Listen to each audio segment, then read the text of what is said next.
Hello and welcome. This is called How to Make Coke Cherry French Vanilla Cappuccino.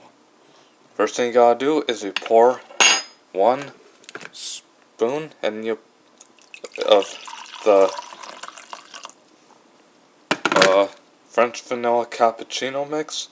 You pour it into this cup with half cup of water, and you pour in half can of Coca-Cola cherry into this cup.